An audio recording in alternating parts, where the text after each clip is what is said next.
Les États-Unis, comme leurs alliés britanniques et français, redoutaient avant tout le danger allemand. Mais la stalinisation rampante de l'Europe de l'Est et le potentiel militaire croissant de l'Union soviétique ont changé la donne.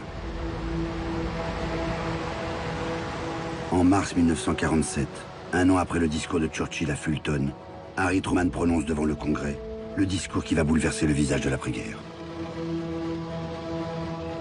Il énonce le principe du containment. Il faut contenir l'expansion militaire des soviétiques en aidant les peuples qui résistent à leur emprise. I believe that it must be the policy of the United States to support free peoples who are resisting attempted subjugation by armed minorities or by outside pressures. Mais Truman dresse un second constat. Le principal danger ne réside pas dans la menace militaire soviétique, puisque les Russes ne maîtrisent pas l'arme atomique. La véritable menace, c'est la misère. Elle offre le terreau idéal pour que le communisme prospère.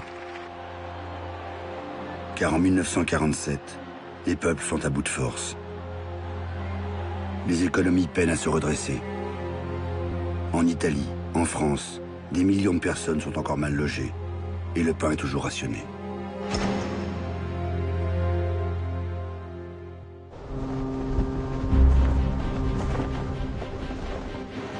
Pour soutenir l'Europe et dans le même temps endiguer le communisme, Washington conçoit alors un gigantesque projet, le plan Marshall. L'objectif, aider par des crédits massifs l'Europe à sortir du marasme, tout en offrant de nouveaux débouchés à l'économie américaine. Matières premières et machines-outils volent à la rescousse du vieux continent. Ce n'est plus une aide d'urgence, c'est un véritable plan de redressement.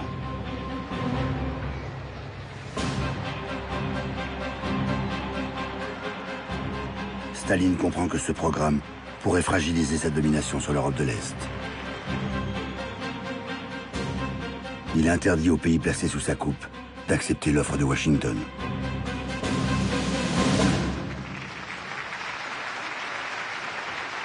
Pour entraver le plan Marshall et juguler l'influence américaine en Europe, le maître du Kremlin abat ses cartes. Il ordonne aux partis communistes occidentaux de passer à l'action.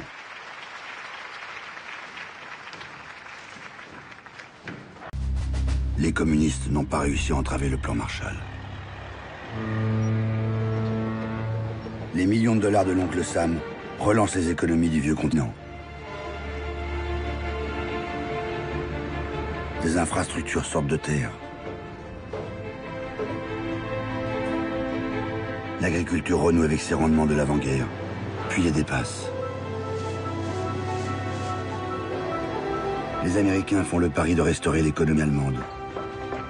Car une Allemagne forte coûtera moins cher à entretenir et offrira un rempart contre le communisme. La prospérité est de retour. Le plan Marshall est une manne qui sauve le continent du désastre, mais l'ouvre dans le même temps aux entreprises américaines.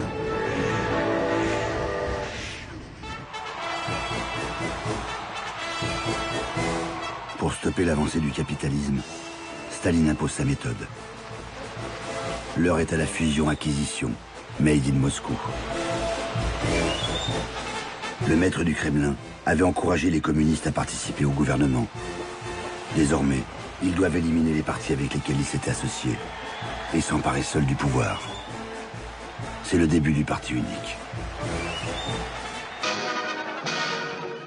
En quelques mois, Staline a réussi. Pratiquement tous les gouvernements d'Europe de l'Est défilent sous sa bannière. La prophétie de Churchill s'est réalisée. Le rideau de fer s'abat sur l'Europe orientale.